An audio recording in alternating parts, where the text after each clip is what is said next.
good? Thank you so much for tuning in to another episode of The Newest Olympian. My name is Mike Schubert. I'm the titular Newest Olympian. I'm a grown man who never read the Percy Jackson books as a kid, but I read them as an adult because I was on a quest to determine if society had been sleeping on the series. I said yes. Now I'm seeing if society has been sleeping on the ongoing second season of the Percy Jackson and the Olympians TV show. They shouldn't be sleeping on it, though, because it's really good. And here I am joined by someone who is in works and is part of the reason why it's so good. It's an executive story editor of season 2 and a co-producer of season 3. It's Shae Worthy. Shae, how's it going? I'm good. How are you? Thank you for having me on. I'm doing very well. I'm excited to have you here. I am excited to talk about all things season 2 because pulling up your IMDb page, it has you listed at least as the executive story editor for episodes 1 through 4 and written for television by for episode 4. Is that correct? Is IMDb wrong? How would you describe your work on the show? I don't know how IMDb works. I really should. I was the executive story editor for all of season 2. Oh, weird. And I wrote episode 4. Okay. So, but I think it's because they're slowly coming out, maybe, that it's yes, it'll adjust in real time. So I think that's what it is. But yeah, that's me. Awesome. Yeah, for context, we're recording this one on, depending on what time zone you're in. I am in the future. It's January 1st. I'm in Auckland, New Zealand. You are in the past in 2025. Living in the past. Living in the past. Yeah. But yeah, episode 5 just dropped, so maybe that's why IMDb has not updated quite yet. But if anyone's unfamiliar with what an executive story editor does, how would you describe it to someone who's unfamiliar? Honestly, the title speaks more to how long you've been doing it in many ways. For most of the rooms that I've worked in, that can be different. There can be more of a hierarchy, but I've tended to work in rooms that are sort of, if you're in the room, we're all equal collaborators in the room. And generally, once you've passed the level of staff writer, you will have an episode. It's, again, my understanding and my experience. It's pretty egalitarian. With the exception of usually the higher ranking writers will be on set more. Okay. On set generally the whole time. I got to go up to set for my episode. But yeah, usually that's the difference is after the room wraps, then there can be a separation. But in the room, it's a pretty collaborative, open environment. Cool. Okay. So when it comes to actually getting your episode, is that something that is determined very early? Is it later? At what point in the process does it become set that you're doing episode 4? It's fairly early. I think in every room that I've been in, it's been fairly early. But usually I've already spoken through really wide stretches of like what this season is going to look like. And in the case of Percy Jackson and the Olympians season 2, there had been a mini room. So there was a sense of literally what every episode's chapter or chapters would be. So we had that document coming into the room, and we had a sense of just like what would be kept from the books, what might be changed from the books. And there was we got to pitch ourselves for episodes a little bit. Ooh, if we so chose. Cool. If we so chose. There honestly wasn't a ton of pitching. I feel like we were all pretty just excited to get into it. I was working on a project separate from the Percy universe that involved the character of Cersei. So I was hopeful not to get the Cersei episode. Yeah. Because I love Cersei, but I wanted my Cerseis to stay, separation of sorceresses. And so I was really I was pretty open otherwise. And I was really excited to get 4. I had lots of things that I was excited about. I had some anxieties as well about the episode, but I think it all sorted itself out in the breaking and the shaping of the episode. Yeah, I loved 4. I thought it was fantastic. I think it was so cinematic. It felt like something that could be and should be played on the big screen. Just so much action, so much drama, so much suspense, comedy. It had it all, which was really fun. You mentioned excitements and anxieties. If you don't mind sharing them, what parts were you excited about and which were you stressing over?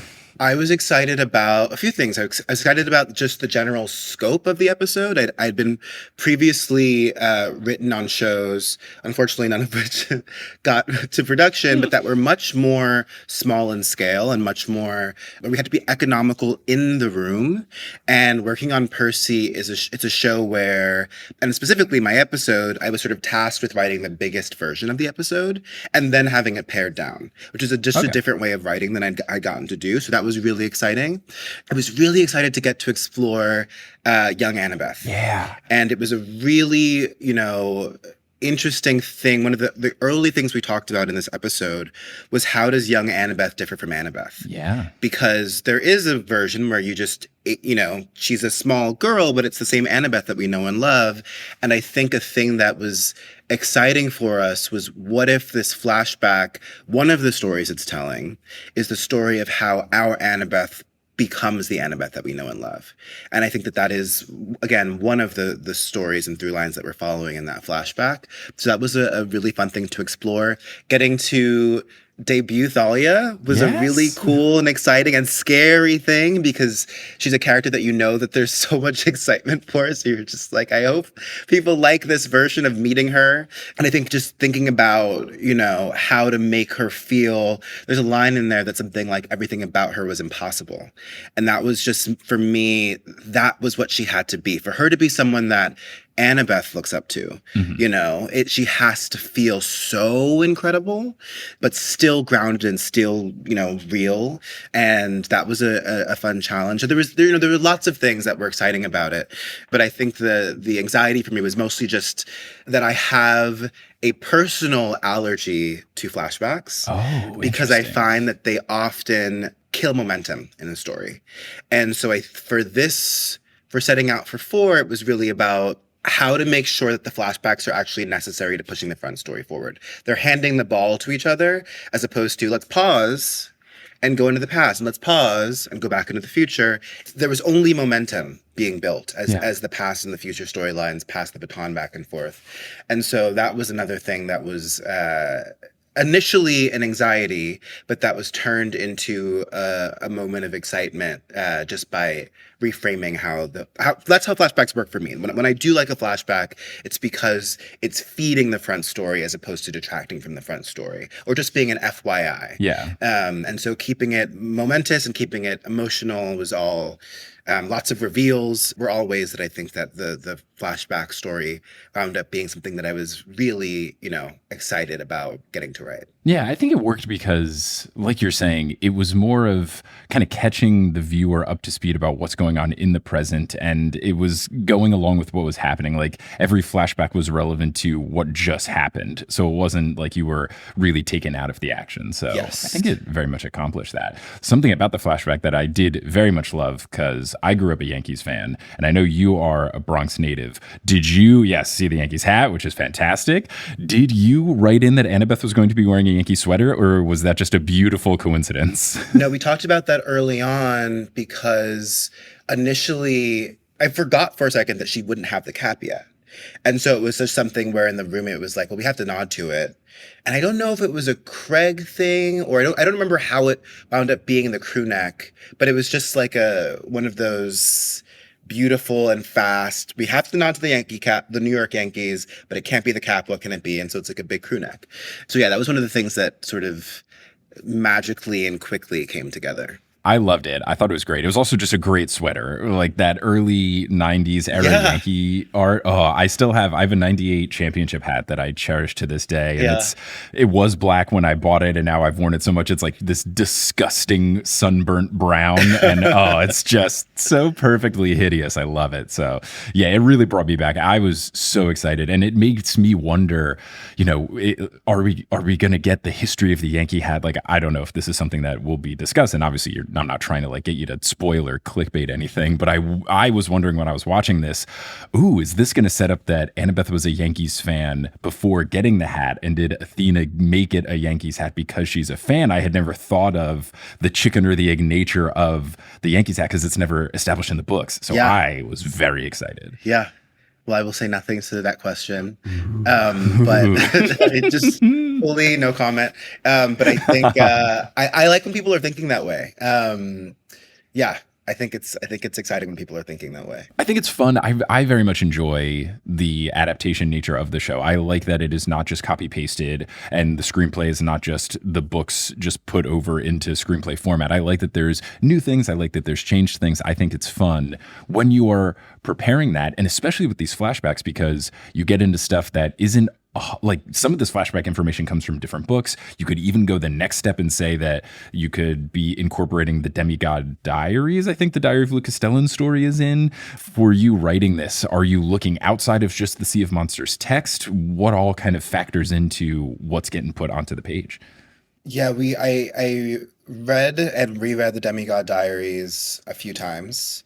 And I don't know, now that I think about it, I don't know how much actually wound up getting folded in, but when you're talking about the backstory, like directly folded in, I mean, but just if you're exploring the story of what, Luke and Annabeth and Thalia's story looked like before Percy Jackson and the Olympians picks up, you kind of have to look at what is actually canonically true before making any potential changes. And that's something that I think we always are doing when it comes to making big choices, when it comes to any sort of flashbacks, making sure that we are not playing fast and loose and that we actually are just ensuring that we're checking in to see what the canon says. Mm-hmm. I'm a big believer in this, and I maybe mentioned it when I first met on the show, but Greek myths and many stories were told verbally. They were passed down verbally, and that was for a reason. There was a level of elasticity so that when that myth moves across a people, across a country, across time, it can naturally shape and reshape according to what the reality is of those people at that time. And for the myth or the story or the message to still hit the same way, sometimes you do have to alter things that now are a little bit less relevant, or this is suddenly a lot more relevant, or et cetera, et cetera. And I think that's one of the exciting things about working on this show is that I feel like there's a sort of, the heart of the show will always be the same. I think that is, or the heart of the series will always be the same. I think we all have that in mind. And so it's just about, if there's a change that's made, it hopefully is always in justice or in serving the same core story. And there are other, facets and factors as well. But I think that's, it's a part of Greek mythology itself. A lot of these, think about Medusa and how many versions of that story there are.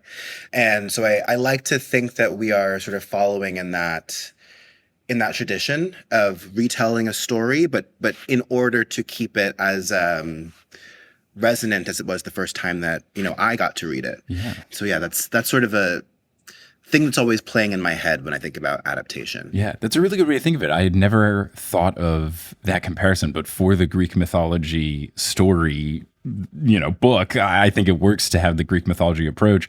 And I think that could also stem from Rick Riordan's approach to his own writing and his own characters. He has such a beautiful belief of, he's put it out into the world, but whatever the fan interpretations are theirs. This was something that when I interviewed him, I was joking with him about in the books how Blackjack is written with she pronouns in book 2 and then he pronouns from 3 on. And we have a joke on my podcast calling Blackjack trans icon Blackjack. So I asked him about that. And his whole approach was just like, I love it. I think it's great. Who am I to say if Blackjack had this big, identity moment? And I like that it's almost like he exists in this world where it's like the characters, sure, I wrote them, but they are their own thing. And I feel like that's a very Greek mythology approach. So it would make sense that would kind of fall into the way that you and all the writing team approaches this. Does that come from Rick, or is that, just kind of everyone kind of being on the same page in the room?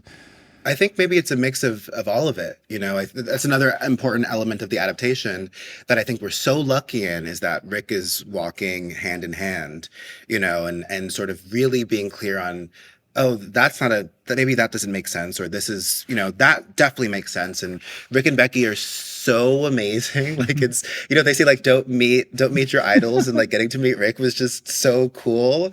It's really useful to every episode. They touch it before anyone else does, or like even the outline, and they get to sort of respond to it first. And so I think that is also a really useful, obviously, thing in adapting the work is that, the author of the work is there, and it makes you feel brave, as you said. And it also, the other thing that it's good for is, like, if you do want to take a big swing, that it'll be, if it's too big a swing, you'll hear it quickly. And I think that that's also a useful thing in the adaptation process. Yeah, is that nerve-wracking too? I don't know how it exactly works with handing over drafts. I don't know if it's all at once, if it's in pieces, but it seems to me, someone who's not familiar with this world, that it would be scary to effectively turn in some homework that's like, here's how I've written the book that you wrote, Rick. Hello. Like, is that terrifying? I don't think it's terrifying because what we're doing is fairly egoless work. I think it's terrifying if you think I did something that's even better. Oh. That's crazy. That's crazy. I- If we all love these books and we all love these characters and our goal is to honor them, if we all have that same North Star, then I think it just becomes it's all a conversation. yeah. It's all a conversation. Even when you get assigned an episode, like there are ideas in the episode that are other people pitched into it, or they were turned up, or they were turned down. So I think that that's one of the biggest tells of a healthy writer's room and a healthy group, maybe in general, is that it's pretty egoless. And I find that working on the show is just people who care Yeah. about telling these stories and telling them well. And as a result, it just feels like I don't know. I don't feel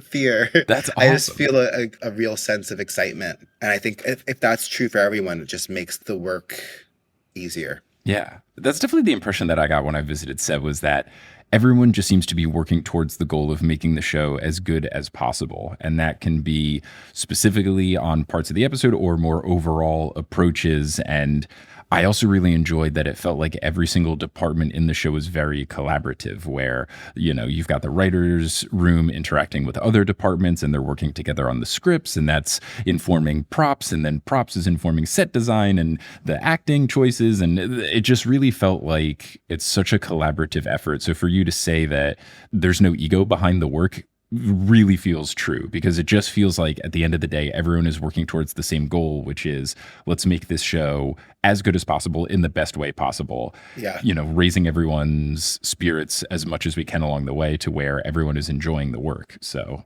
definitely shows from my experience when I was there, and I think it shows in the show. Like, it's just, I don't know, it's just such a fun watch. Like, it's hard not to smile watching the show. Yeah. Yeah. I was just watching Five a little bit ago, and I was smiling the whole time, and I know what's going to happen. And I'm still just sort of giddy. And to your point, I was a fan of the books before I got to join the show, and I was a fan of the show before I got to join the show. So Right. I was getting to work with these characters that I grew up with one version, and I loved those characters.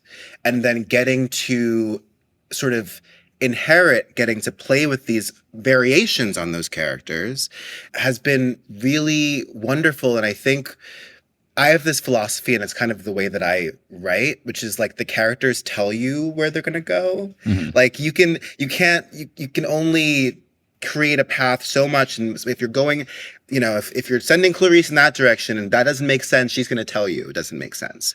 And so I think that's another element of the adaptation. And I think also the way that the team works is that these characters, we know who these characters are, Yeah. and every episode, every season we get new characters to play with and get to explore. But these characters are of Rick. And then, once again, there's a rendering with Craig and John and Dan. You're telling a story with other people's babies, and there's like a respect and a reverence to that.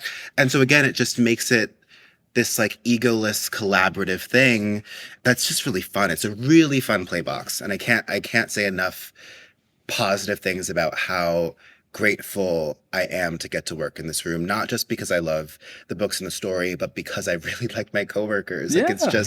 it's just a really, and like getting to go to set was just, like sets, you can hear so many versions of like these stressful, it was just wonderful. Yeah. It was a wonderful set. Like it just felt like a family in a really true sense. And I just can't say enough positive things. That's amazing. You mentioned something that I wanted to ask you about. So you were not a part of the season 1 team. You are a part of season 2 and 3.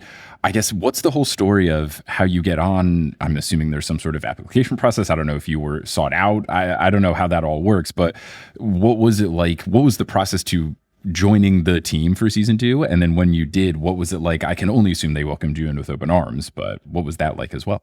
There's no application process. I that's you're the second person to ask that, and it like hasn't occurred to me that like Of course you would. Like that's how most jobs Yeah. work, is that you apply for the job. That's usually how it works. Hollywood is a little bit different because usually when you hear about a job, whether it's writing or not, the moment you hear about a job, it probably is filled already. It's Wow. kind of like an unfortunate truth about Hollywood. So the way that I got on the radar of the Percy team was that I was meeting with an exec at 20th about a different show, or not. I was having a general meeting with him. I was trying to sort of see if I could get onto this other show. I'd worked on, at this point, I think 4 seasons of television, and none of those shows had made it into production. And so I was hoping to get onto this show that I'd heard was like, it's gonna get made, and da da da da. And I was like, great, great, great.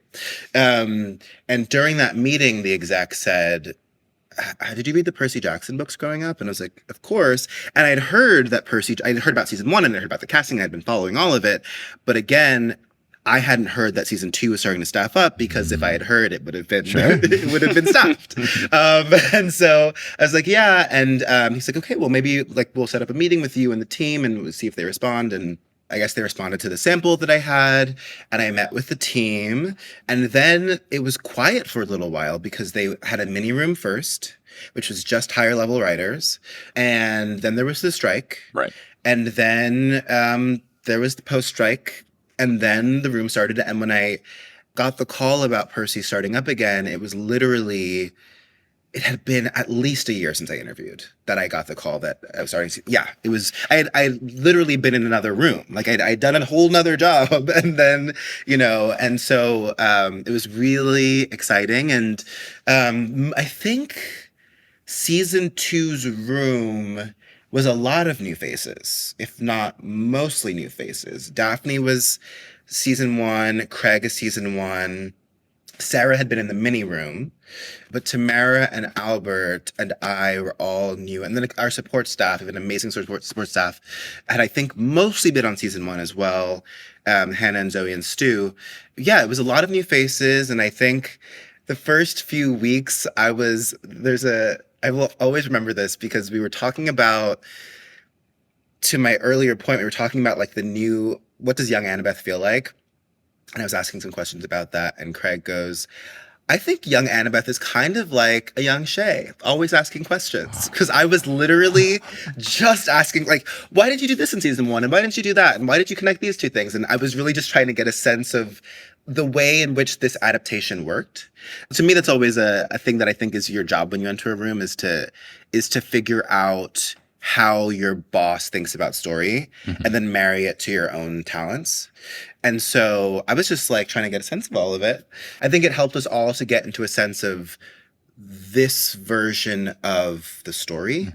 Like there are things that I might have pitched in week 2 that by week 8 I would know that doesn't exist. That's not this type of show, But it's not just about the books. It's about like the way in which the creators of the show have sort of created a sandbox, and there are certain things that just don't make sense in that sandbox. And so asking lots of questions just helps you figure out what the sandbox looks like. But yeah, it was a pretty easy transition in, and I think for a lot of the reasons that I've already mentioned. And yeah, it's been pretty good experience. That's awesome. Yeah. Speaking of the sandbox, I would imagine that the show has an interesting situation when you're talking about the scope of it, because obviously if everything goes well, it's going to be a 5-season show with even more stuff if you talk about all the sequel books that are out there.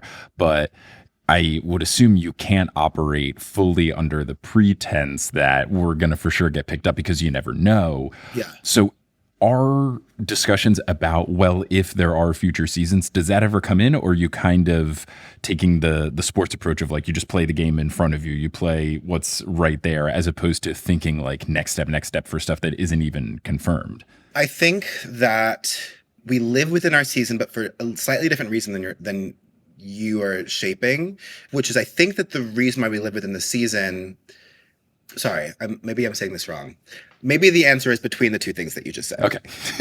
And the reason why I think it's between the two things that you just said is that even worse, I don't even want to speak it into existence that we ended with season 3, Right. There's still books 4 and 5. Those books still exist. And so we have to keep an eye on those books at all times, while also trying to tell the best story of the season that we're trying to shape at that moment. So if we weren't an adaptation, for instance, I think a lot of shows and showrunners have this idea of like, do all the cool stuff now, like burn it all now, do it all now, we'll come up with better stuff. With Percy, there's amazing stuff that's to come, but that happens in book 4. Yeah. And so we will just never have that instinct of like, it's who knows if we get another season, do it, you know, because book 4 exists and that cool thing needs to exist within the world of book 4. A unique thing that we did in season 2 was the Great Prophecy and when it came out and how much it came out. And that was a huge conversation that we kept circling back. And that was a thing that, you know, we tend to break pretty linearly, but that was a thing that even week 19 in the room, I think we were still playing with like how much of the prophecy comes out and where and when and how much are we reacting to. But mostly I think it is playing in the sandbox of the season, but with reverence to what hopefully is to come. I might be saying exactly what you said, honestly. I don't know. No, look, I think that makes sense. Yeah. I think, No, I think it makes sense. Yeah, you want to like, you don't want to be so set that there will be future seasons, but you do want to kind of write in a way where you are not going to make a future season worse by taking all the good stuff from a future season and being like, you know, bring in this villain earlier. Even like with the Percy and Annabeth relationship, like obviously the temptation, because we know they get together in the end, is like, let's speed it up. But it's, as Walker continues to say in interviews, it's a slow burn. So we have to slowly burn it, as tempting as it will be to make them end of book 5 Percy and Annabeth. Like, no, this is book 2. And I love a true friends to lovers. I shouldn't say lovers, friends to romance. Like, I think sometimes in like a will they won't they, it already feels pretty charged. Like early on it feels charged. Oh yes. But I like the version where it's, you know, in season 1 they really are discovering if they even want to be friends. Like it's, you know, it's like we were forced together. We were forced together. And does this even make any sense? And then, you know, there's the summer break and it's sort of like, I missed you, but also I feel strange about, like, all of that sort of murkiness was something that Craig was really interested in embracing. Not making it a linear romantic story, but it truly, like, there are dips and valleys and peaks to even their friendship in the season 100%. And how close they feel. And there's, I think, always a sense of trust, but there is this new baked in sense of fear in little bits about each other, but more so about the world and the stakes and the part we're all going to have to play. And how do I best to protect you? And is the safest thing for me to do to distance myself? And it speaks to what I think this show and these books do really well, which is further dramatizing. Is that a word? Sure. Dramatizing? Further dramatizing. There we go. Further dramatizing, I think, the very real experience of friendship getting really complicated when the world comes in. Yeah. I think we've all experienced these sorts of vicissitudes of a friendship, but I think here there's just, the stakes are so much higher and it's so much scarier, and it makes the fear stronger, but it also makes the love stronger. Yeah, no, I think it's good. I think it's been well done. And I always appreciated this with the books, that the will they, won't they didn't feel forced. Like, I feel like other TV shows, it just feels like you can see in which the show got renewed for an additional season. Like, it's like, oh, okay, we have to make them not get together because we have to build on this more. So I've never felt that with the books. I've not felt that with the show. I feel like it is happening at a proper pace. Good. Now, I did have a couple of questions about specific episode things. I was very intrigued, as someone who still to this day eats a peanut butter and jelly sandwich every day, the PB&J scene in episode 4 where you've got Percy making it, talking to Clarice. How much of that was written in? Because something I did ask Walker when I was doing the junket stuff was like, you use a spoon? What's happening? How did the PB&J scene all come together? The spoon was definitely not on the page. The spoon was definitely a choice. It was on, a lot of it was on the page. I don't remember the specifics of how PB&J came to be, but I just remember it feeling important.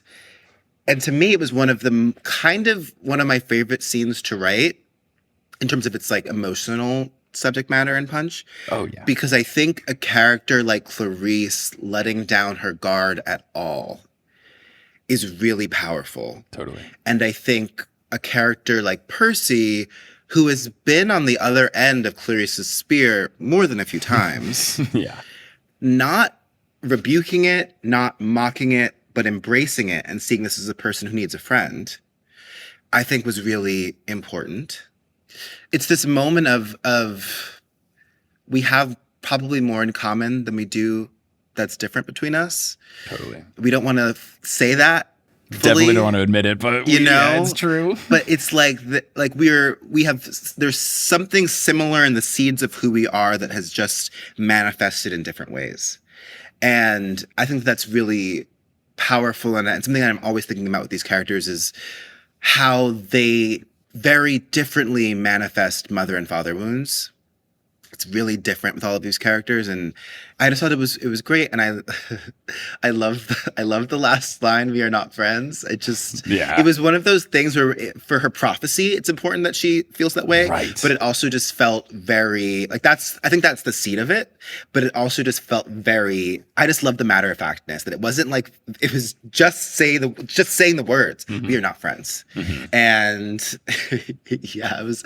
There are certain lines that I think my friends have been able to pick out and be like, "That's Shae." Like that's a very Shae line. Yeah. And "We are not friends" is a very Shae line.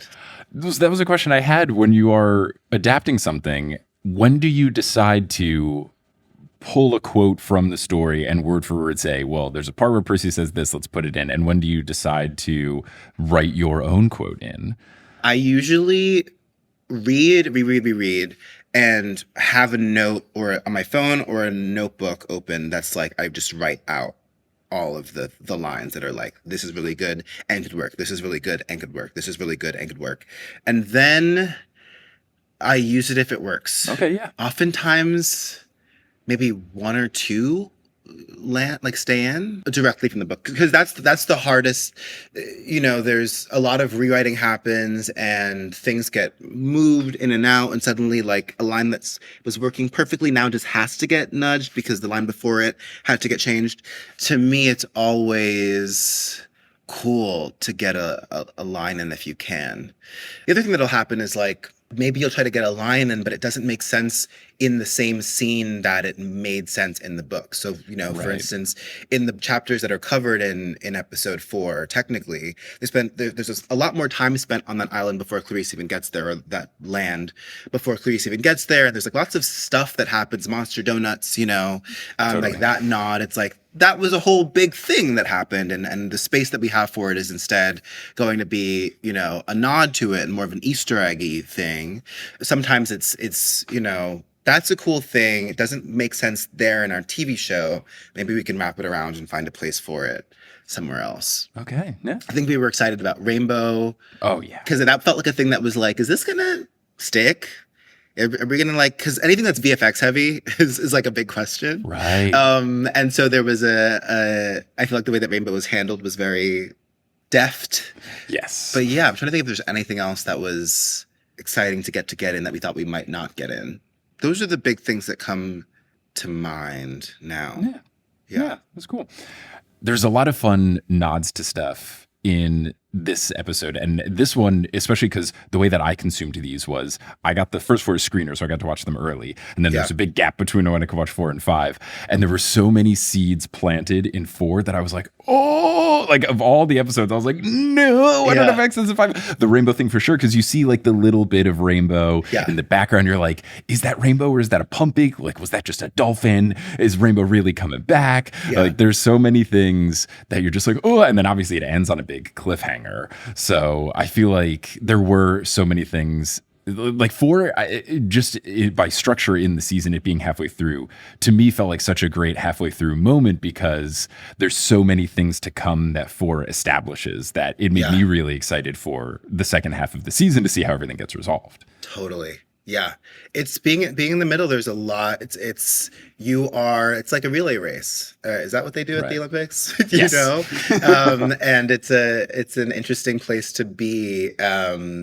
You were mentioning Clarice, and what does happen in 4 is she goes down to speak to her men and basically says, I need 6 brave men, and they Right. all volunteer. And that was They all another scene that I volunteer. Oh. loved getting to write. I love stuff like that. Yeah. Yeah, it felt in a way that I love delightfully brutal. Like I Hmm. just, that kind of Yeah, it's a stuff gut is punch.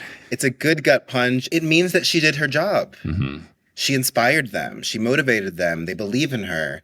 And the moment that pairs with that moment, that speaks to that moment, is the fact that when they're out about to face the monsters, the Scylla, who I always want to call the Scylla, It goes back and forth. I feel like it's one of those 50-50 pronunciation flips. literally, yes, yes. I think it was the Scylla in the room the whole time. And then we got to set and it was like, it's the Scylla. And I was like, okay, now my brain is exploding. But her second in command realizes what's happening and he looks at her and he's like, I get it. Crushing. I get it. I know why you did. And I was just, that was one that I was really excited about. I love making people feel things. You did a good job. There's a lot going on for it. Well, yeah. Yeah. related, are you also a horror movie fan? Because I feel like when the monster starts coming in, it just switch. I'm like, oh, I'm watching a Sam Raimi movie now. Oh God. Wherever I can put horror beats, I want horror beats. Wherever I can get them, like the whip, like that. I was just. It was, yeah, I was just smiling like this in the room. I was just like, I think it's great. Yeah, it's sort of like it's a very quick slasher sequence where it's like you don't realize that one party member is gone and then you heard a noise, but like, is anyone missing? There are so many of us, maybe no one's missing. It's all, very dramatic, who knows? And then, having one character realize before everybody else, the dramatic tension of that, all of it was just very juicy, very juicy. Do you write in little notes of like tiny high pitched violin here, please? Like, No. We have an amazing team who does things like that. But that was good. Clarice was, speaking of adaptation, Clarice was one of the characters who, reading the books, it wasn't until later in the books that I started to like really connect to Clarice. But watching season 1 and being a fan of season 1, I was like, wait a minute. Like, I immediately am so taken by this version of Clarice. yeah, it's a fun version. I can see the heart underneath the aggression very clearly. And there's the real estate in episode 4 to get to explore that. So that was one of the other things that if I didn't mention, I was excited about, inviting this episode was kind of because Clarice is a character who, we don't get much below the surface until later on in the books. It was like, this is a place where we can borrow a little bit from what's to come. And we can lean into the fact that we know that she's got a lot underneath the surface and it just felt like a good place to explore that and put that on Front Street. Yeah, it's been really fun for me personally as a huge Clarice fan. That was one of the things I was most excited about season 2 was, so much of what she does is off book, but this is not a first person Percy show. We're going to get to see it. And it's been really fun, both in 3 and in 4, to really get the Clarice side of things. And I think you and the whole team have done such a good job. So Thank the you. Clarice fans out there, we see you and we feel seen and we appreciate it. Now, final question, because I know you got to go and I got to go. The one note that is not necessarily show related, but is related to you and your involvement in the show. Your fit at the premiere was fantastic. Oh my God, thank you. Absolutely great. I did not know at the time when I saw you at the premiere that you were one of the writers. I assumed by how elegantly you were dressed that you were some sort of Los Angeles-based influencer that was invited for, they have a huge following where they do fashion tutorials, blah, blah, blah. Was any inspiration into the fit? I mean, it was great. I feel like maybe, I don't know if this was you, but my wife and I, when we were arriving at the premiere, were at the wrong entrance, and I believe we walked by you and someone else, and my wife complimented your bag. Yes. Okay. Yes. I was very frustrated because I was wearing very tall heels. Yes, you were. And they were like, you have to go all the way around. And I was like, do you not? Can you make any kind of like, please? No, well, one thing that I wish I came prepared, a point of pride for me, is that I was wearing this 3-part satchel that I would wear to work sometimes. And Craig was like, send me a picture of that. Hermes's bag is a much cooler version of this satchel that I would wear. I made a little deck because we were talking about like, what are the kids going to wear on the water? Craig was like, yeah, like just find some images and stuff. So I got to be a little bit of a clothes girl about season 2, which was very fun. I'm dressed very simply today. It's rainy in LA, so I'm giving, coastal grandma vibes. But Which is a vibe. It's a good fit. which is a vibe. It's totally a vibe. But I'm trying to think what the question was. Was there inspiration behind it? Because like I very intentionally wore like an amber velvet suit jacket, technically dinner jacket, because it was like the same color as the book was my inspiration. So was there some sort of Sea of Monsters? I'm also usually put a lot of effort into my clothes, more so than anyone will ever recognize. So there's always like, oh, I wore these socks because of this niche thing. So was there some sort of story behind the outfit? Because I know that outfits often have stories behind them. There were two things. The color that I chose was a blue-green for my top to sort of represent the Sea of Monsters. That actually, the blue-green exactly matches the sort of, you know that photo op that they had? And they were sort of like you go and you take a photo and the printout around it was like a teal. My top literally exactly matched the teal of it, which is, I was like, killed it. And then I also was wearing this necklace that represented the Scylla and Charybdis. Oh, fun. It was like two serpents' heads coming down and like its teeth sort of gnash around this whirling vortex of water. And I think I probably did like a bluish green eye. But yeah, I love an opportunity to have like a sort of a theme. Yeah. That was the origin of that look. I love it. It was a good look. You knocked it out of the park. I am hopeful that I will be so fortunate to be invited to the season 3 premiere, and I can see whatever you have cooked up for all of the different fashion opportunities that book provides, because there's so many directions you can go. Yeah. Might have to start planning now. I'm already thinking about it, and I'm already thinking about Artemis and her gals. Like I'm thinking about. I mean, the silver. Yeah. Mm-hmm. That's where my brain is right now. But who knows? Who knows what's to come? Because I also feel very close to the Hades kids. I feel a very. Ooh. Yeah. So we'll see. There's good stuff, man. It's going to be a lot. I've also started thinking, if I am so lucky, but there's many options. Do you go full awkward middle school dance like the opening scene? There's so many. There's so many choices. Green floppy hat. Yeah. Yes. Oh, so much. Well, Shae, you've been very generous with your time. Thank you so much. Is there anything you want to promote to the people, or is it just keep watching season 2, get stoked for season 3?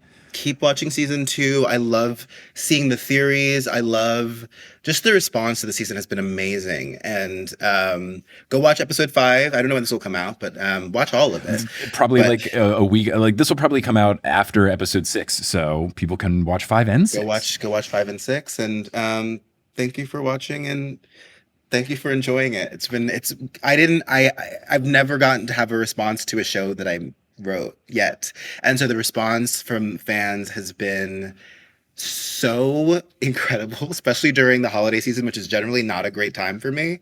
And so I feel so grateful. And thankful and all of the things. So thank you, Percy Jackson world. Yeah, look, it's been good stuff. I'm very excited that the fan response has been really positive, as someone who's loved it as well. So it's all good. The vibes are good. You all are doing great work, and thank you again for taking the time to speak with me. And until we cross paths again, maybe complimenting each other's fits at season 3 premiere. Until then, I'll see you later.